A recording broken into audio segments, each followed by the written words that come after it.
مسجد میں داخل ہوئے اور مسجد میں داخل ہو کر مسجد میں صرف توڑ پھوڑ نہیں کی، مسجد کے تقدس کو انہوں نے پامال کیا۔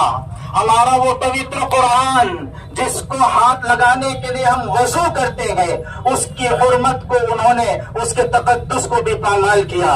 اور صرف یہی نہیں، وہاں کے آس پڑوس میں رہنے والے کمزور مسلمان جو اس دیش کے ناگرک ہیں اور اس دیش کے شان ہیں، وہ کمزور مسلمانوں کے گھروں پر بھی انہوں نے اٹیک کیا اور ان کی دکانوں کو بھی نشانہ بنایا۔ تو یہ ایسے واقعات اس ملک سے ختم ہو، اس لیے آج ہم جمع ہوئے ہیں۔ یہ ملک محبت سے چلنے والا ملک ہے۔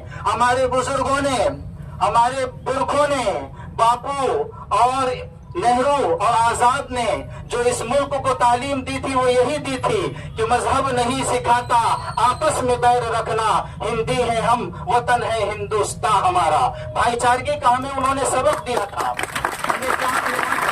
انہوں نے سبق دیا تھا اور اسی کے ساتھ یہ دیش چلتا آ رہا تھا۔ لیکن کچھ لوگوں کو اس دیش کا پیار، شانتی، سلامتی برداشت نہیں ہو رہی ہے۔ لیکن وہ نفرت کے پجاری یہ بات یاد رکھیں، اگر مسلمانوں کو نشانہ بنانے کی کوشش کی جا رہی ہے، دلتوں کو نشانہ بنانے کی جہاں کوشش کی جا رہی ہے، اس کے ذریعے سے دیش اونچائی سے نیچے کی طرف آئے گا۔ دیش ہمارا بلندی پر نہیں جائے گا، عروج پر نہیں جائے گا۔ جب اس دیش سے محبت ختم ہوگی تو یہ دیش کا عروج بھی ختم ہوگا۔ اس لیے راحت اندوری نے بہت خوب کہا تھا کہ لگے گی آگ تو آئیں گے سب کے گھر زد میں، یہاں پر صرف مکان تھوڑی ہے۔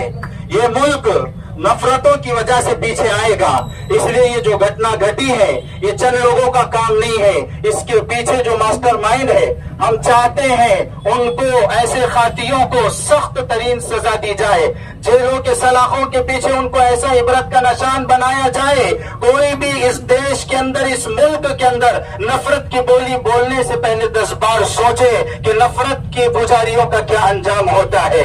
اور اگر جو لوگ نشے میں، غرور میں چور ہیں اور یہ کام کر رہے ہیں تو یہ سمجھیں کہ انہوں نے مسجد کے تقدس کو پامال کیا۔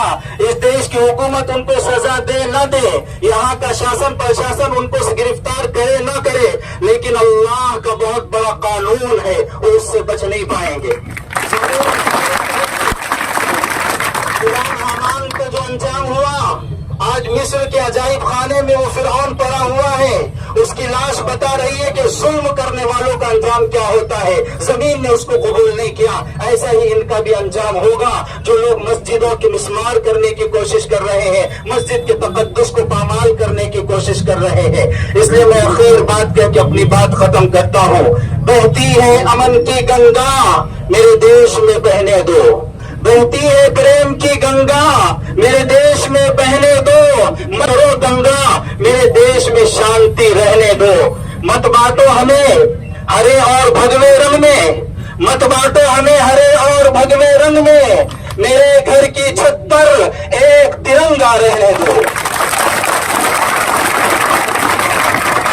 اس ادارے کے سامنے پورے مسلمانوں کی طرف سے نمائندگی کرتے ہوئے کہہ رہا ہوں کہ جلد از جلد جن لوگوں نے یہ جرم کیا ہے ان کو جیل کے سلاخوں کے اندر ڈال کر کے پورے ملک کو بتائیں کہ اس ملک کے اندر ابھی انصاف زندہ ہے۔ وآخر دعوانا الحمدللہ رب العالمین۔